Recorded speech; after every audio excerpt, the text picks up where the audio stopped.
Welcome to the Check Your Art podcast, a place where we discuss the intersection of faith and creativity. Join us each week as we explore new ways to use our gifts to glorify God and inspire others. Howdy, welcome back to the Check Your Art podcast. I'm Jasmine. I'm Megan. Lovely. And we're going to talk about some stuff today. We're not going to tell you yet. First, I want to know, how are you? Answer now. Yes. Very good to hear. Yeah, we'll both wait. We will wait. Mm-hmm. Oh, great. Yeah, unless you said something bad. Then boo. Boo. So sad. I'm sorry. Not good. Mm-mm. Go get some tea or something that will calm you. Tea sounds good. If you don't like tea, I'm sorry. I don't have any other solutions. Kombucha. That's Coffee. tea. You're right. Perfect. Yeah. Megan, how are you? I'm emotional, Nice. but in an okay way now. Yeah, it's just been an emotional week, I think, but I'm good now. I've leveled out quite a bit, and I'm feeling more stable, which is always a good thing. Is that because you had kombucha? Yeah, honestly, the kombucha just leveled me out. It's magical. Kombucha's healing me. Yeah. So that actually is a perfect segue. What have you been working on? Kombucha. No, not a whole lot in my business. It's been that's not necessarily true because I was taking kind of a break, an unintentional 2-month break.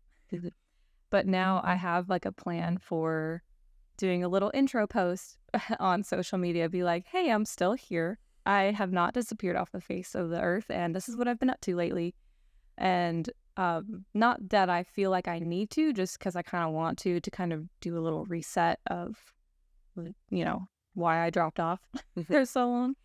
Part of that, though, has been planning to start a YouTube channel because I want to restructure the Clover Buds community a bit, and I want there to be like a free version of it encompassed in with the paid version. So, and I'll talk about it more on my own personal Instagram, but that's what I've been up to, is making YouTube videos and stuff like that. I love that for you. Yeah. How about you? What have you been up to? Same, kind of not much. I think I mentioned the last time a couple weeks ago that I've been working on a novella. I've not made significant headway with that. And I had another event planned for SWOCO, but I'm currently without vehicle. So I don't know where that's headed. I will have to wait to hear back from the mechanic to see if I can make the date that I had in mind. But I've been working on like a lot of covers, and that's been interesting, like leaning into my musical style in covers to prepare for like writing. I think it's kind of easier for me to project my artistic style until I actually have something that I've written originally. So a little bit of everything, no real direction. I like it, though. I feel like, and I remember you mentioning you don't like posting covers on social media because you're like, I need the validation, but I like that it has been helping you to get back into it and to like spark that creativity. So yeah. I think that's good. Yeah, I've found that I actually feel valid if I feel valid before I post it, it's better. That helps. Yeah. So, great. We're both here. And we're going to talk about burnout. We're doing a 2-part series for this podcast and the next one for next week. It's going to be how to recognize and avoid burnout. So that's what we're going to be talking about today. And then next week, we're going to be talking about how to recover from burnout.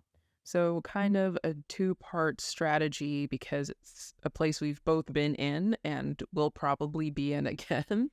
I think it's pretty common when you have like a passion that you're going after especially if you're working a full-time job and then you're also doing art on the side. Yes. You're going to burn out. It's So hard not to. it's almost unavoidable. Yeah, Almost. almost. But we're going to talk about that. We got you. So I'll start with talking about how to recognize burnout.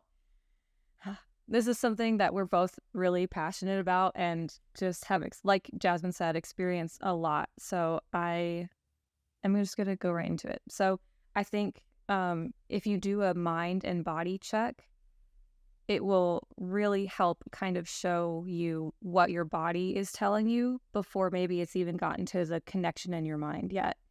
So something as simple as, is your body language conveying something different than how you're feeling? So are you really restless or antsy? And let me preface this also by saying the body language things that I'm listing out are not exclusive to burnout. It is just what I have personally experienced and also seen other people experience when they are burned out.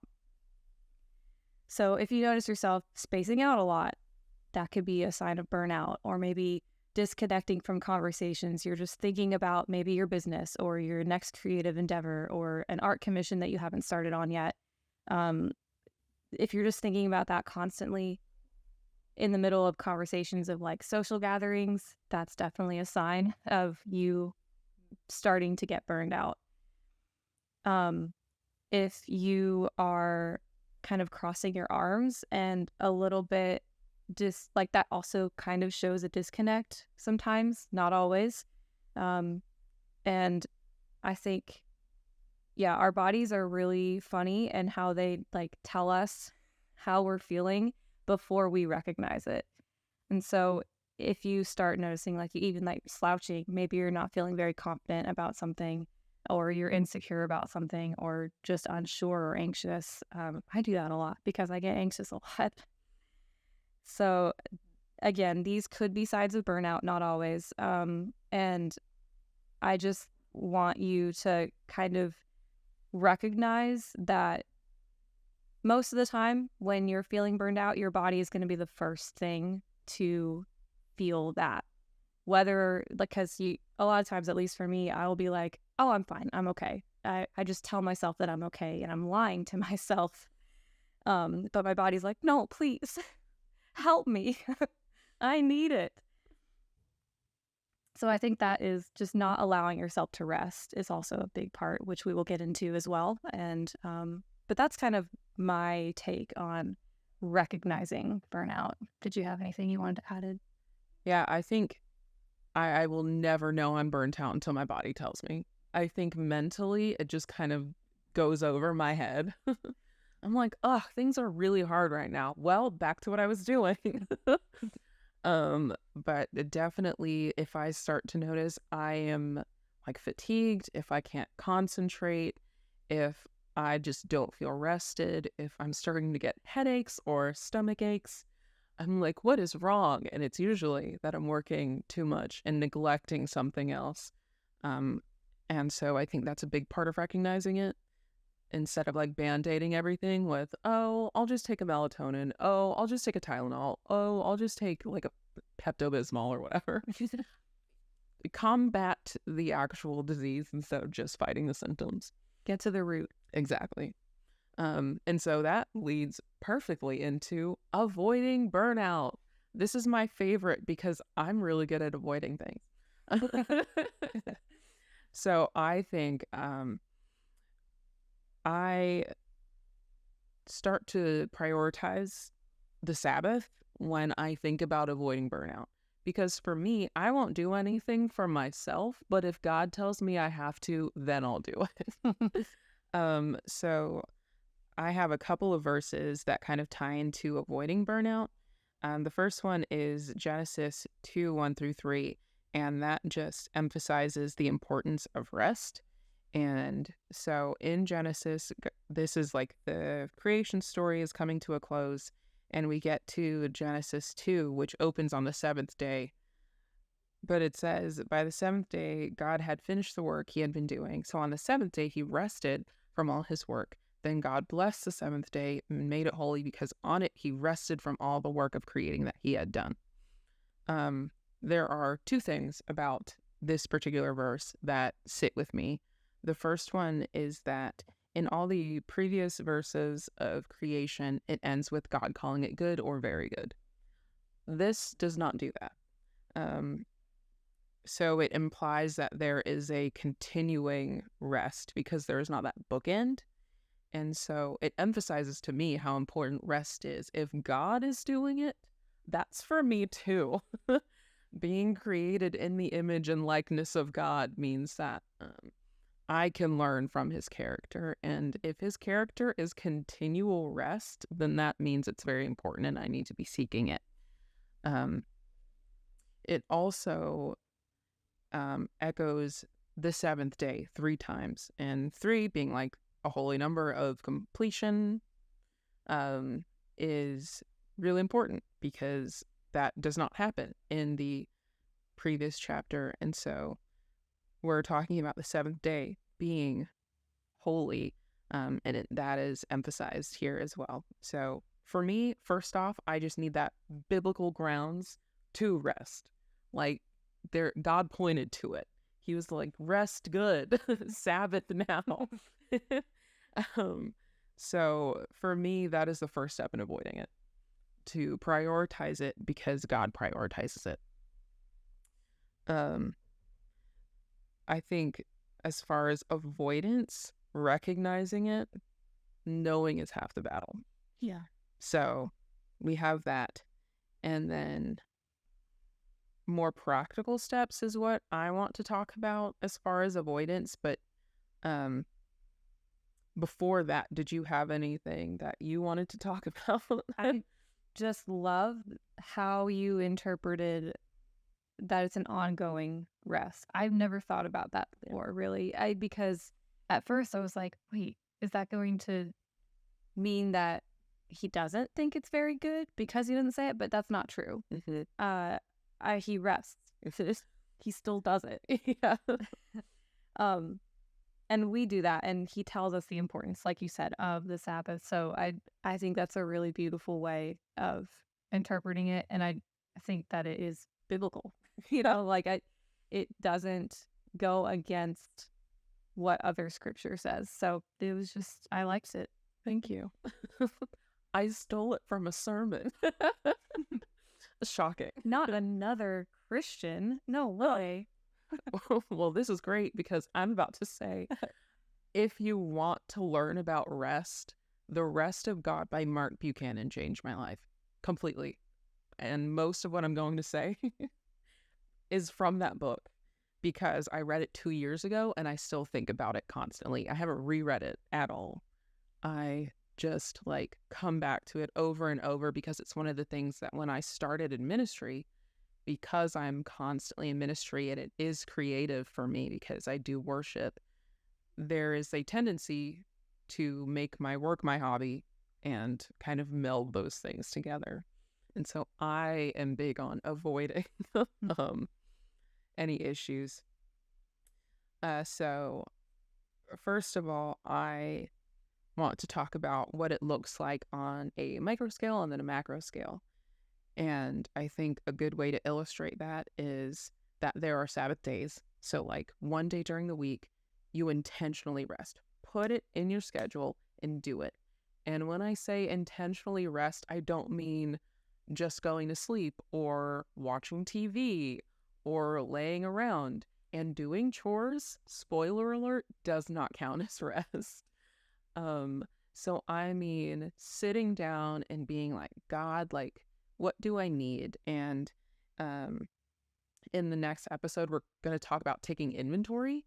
And so that can be part of recovery and avoidance. But sitting down and asking the Lord, what do I need? And sometimes it's worship, sometimes it's the word, sometimes it's just being quiet with him, sometimes it's journaling. But taking that time and resting in the Lord. So that brings us to Matthew, where Jesus is talking about just the fact that he is who is going to bring us rest. And so in Matthew 11, verse 28, I'm reading from the NIV. He says, "Come to me, all you who are weary and burdened, and I will give you rest. Take my yoke upon you and learn from me, for I am gentle and humble in heart, and you will find rest for your souls, for my yoke is easy and my burden is light." And Jesus is making a promise here. He cannot lie. He says, "Take my yoke upon you and learn from me, and you will find rest for your souls." And that to me means a lot. And it means that if I am weary, I need to seek Jesus. If I'm detecting that in my soul, it's a lack of Jesus. So that is kind of the micro scale. That is the 1 day a week, scheduling that in. And also there is a practice of putting Sabbath time into your work day. And that has changed the game. Yeah. How do you do that? So for me, I will wake up and I will try not to think about work. As I'm getting ready, sometimes I'll put on worship just to kind of refocus for the day because I don't do my quiet time in the morning. I just can't get up early enough for that. I feel you. Yeah. It's hard. I'm just not a morning person, and I've accepted that. But for me, if I feel overwhelmed, I will be like, all right, we're going to stop, and I'm going to walk away, and I'm going to probably go outside is my big thing, and being like, oh, look at all these things God made. I'm going to enjoy it aesthetically and be present. Like, what does it feel like right now? How does it smell outside? What do I hear? What's going on with the birds? What are they doing? This is really cool. Very nice for them, and just completely taking a break. Or I'll pray. I will sometimes just be like, hey, I just want to get through this day, God. I need a little you, right? So microdosing God during the day. Hey, it's better than heroin, I guess. Yeah. By at least 200%. By a lot. Yeah. So that is for me like a new practice. And then on a macro level, in the Bible, I'm not going to go through the entire passage, but there's a jubilee. So there's like a 7-day rest, and every 7 years, there's a complete jubilee where everything resets, and like even the land rests. Like there's no farming, there's nothing. Debts are forgiven. It's in the Bible if you care that much about it to like hear more about it. I love it. It again changed my life, to recognize that even God permits rest for the land, which means the land being an unmoving, unfeeling thing, needing rest. Me being a feeling, moving thing, need rest. Yes. I don't think I can emphasize that enough. Yeah. I think a big part of avoiding burnout is recognizing that you need it, like you need to rest. I don't think anybody is like, oh, I'm going to burn out, but I'm going to keep going. It's like you just have to know that you need it and work it into your schedule preemptively. And so I think there's also the acknowledgement of Chronos and Kairos, which are two different ways to qualify time. Chronos being the quantitative, measurable hours, minutes, seconds, the march of time. It's referred to as in literature, kind of the constant like thing we tether ourselves to that makes burnout because we are racing against the clock. But Kairos being the like qualitative and more seasonal measure of time, I like to kind of illustrate it as I have the time of my life, like that kind of time. And taking those moments and being with the Lord and resting in those places and discarding Chronos in favor of Kairos. And if you need better illustration of Kairos, in Ecclesiastes 3, 1-8, where it talks about a time for this and a time for that, and a time for this and a time for that. That was also very big in my you need to rest journey. But yeah, I think avoidance, a big part of it is just knowing that biblically you are called to rest and working that into your spiritual discipline. I think it's something that sometimes can be overlooked, especially with hustle culture. And it's so easy to just go because that's what people are telling us to do, right? And I will give a lot of credit to some influencers, content creators, entrepreneurs, what have you, big leaders of sorts that don't promote hustle culture. They are like, you should rest. This is how I have a successful business, is because I rest. And so I love that. I love seeing that on social media because I want to see more of it. And I think now, I think that there's more of it being talked about than previous years.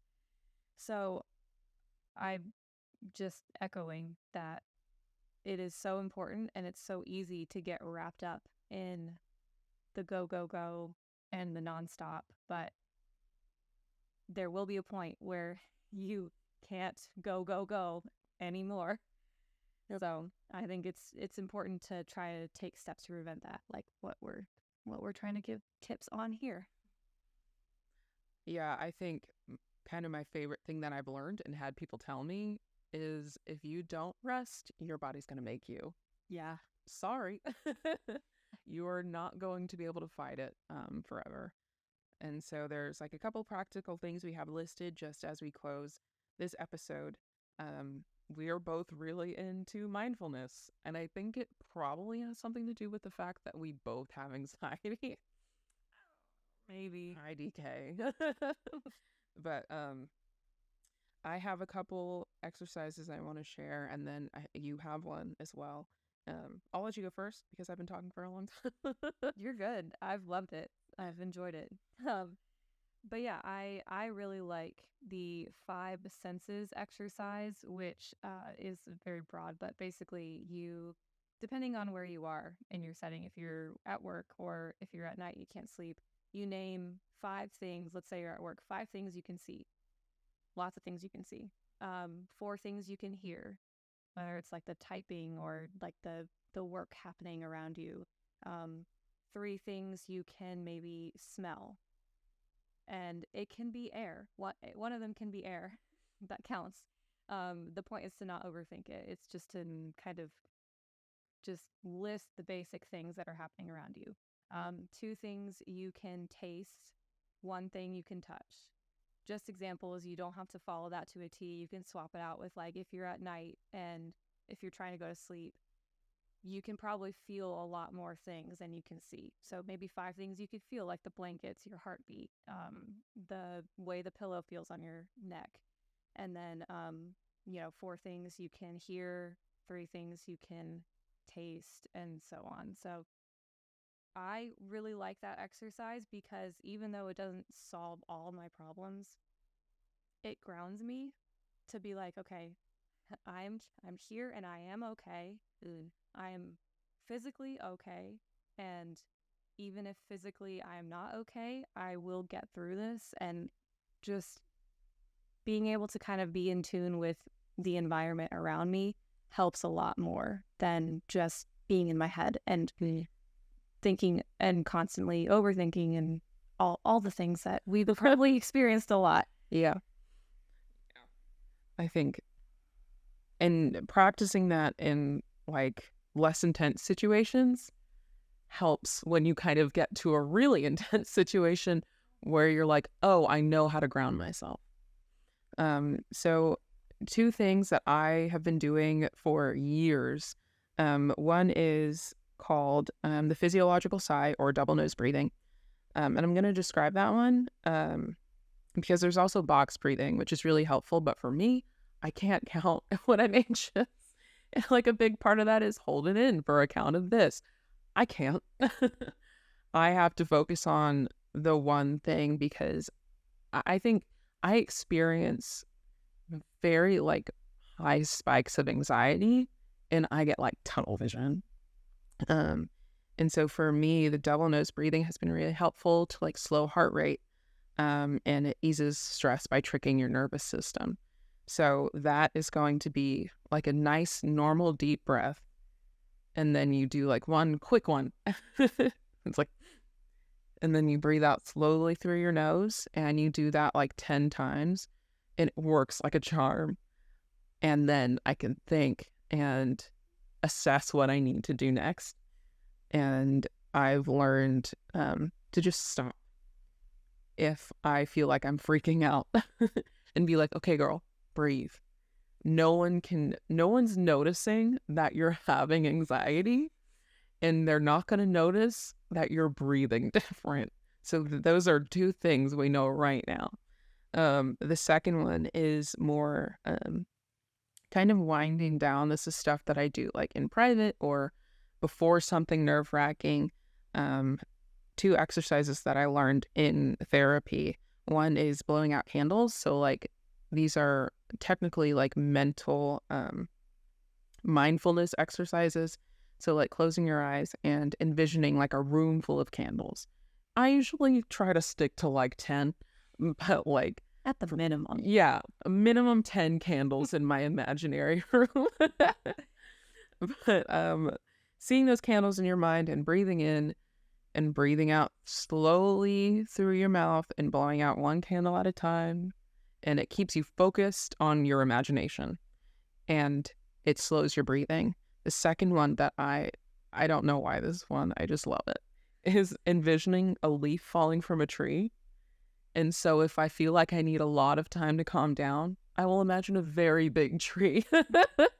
But if I'm like, I just need a moment, a short tree is fine. But that's just closing your eyes and like get creative with the tree. What color is it? What do you need to do? Whatever you need to do to make yourself comfortable with this tree. And like really indulging your imagination and your focus and redirecting to just one thing. It's like when you're car sick, they tell you to look at the horizon. That's what that is mentally. I love that. Yeah, so those are practical steps. You didn't have them before, you have them now. Congratulations, you learned something today. I did too. I really like these techniques. I hadn't heard them before. So I will be having, imagining an orange tree in the middle of fall. I like that your tree is orange. Yeah. Maybe a little bit of red. Oh, yeah. Spicy. Yeah, but I really, I think, am just encouraged by, I think your take on recognizing, because I don't think about my body language. And I think as we kind of close, I would ask whoever's listening, how are you sitting right now? How are you sitting? Are your shoulders? Check your posture. The Check Your Art podcast, where we also check your posture, check your shoulders, check your physical body movements. Yes. Are your shoulders in your ears? Have you been holding your breath? Do you need to... Nice. Do you need to like do like a little exercise, a little stretch? Are you loosey-goosey? Get up, shake the sillies out. Unless you're driving, don't do that. No. Please. Maybe when you get to your destination, you can, get the sillies out. Yeah, do a little shake. A little shake. Rub, or, move your shoulders around, do a stretch. Yeah. Exciting. Yes. And I think I'm really excited for next week, talking about recovering from burnout, because even though we've told you how to avoid it, nobody's perfect. And we've been to the point of burnout many a time. And I think recovering from it is an art in and of itself. Oh, I love how you tied that in. Thank you. I'm a wordsmith. JK. But yeah, I have nothing else to say. Do you have anything else that you want to say to the people? Honestly, no. Good. Yeah, we covered a lot, and I really, if you have questions and if you want more information, if there's something that we didn't cover that you're like, I still have a question about this, or you just wanted to comment on something that we said, we love hearing from you. Like, love it. We really need to talk to people who aren't us. Yeah. Yeah. And if you have any exercises that you like to do, leave them in the comments or send it in an email. Check our podcast at gmail.com. That's it. Yeah, I got it. We also have DMs on Instagram. You can do that. Whatever makes you happy. But yeah, until next time. Eat your greens. Eat your Wheaties. That was fun. Let's do it again sometime. If you like watching podcasts, we're on YouTube. If you're more of a listener, we're on Apple Podcasts, Spotify, and elsewhere in the internet ether. Follow us on Instagram and TikTok, where we share shorter clips and fun little bloopers. Okay, bye.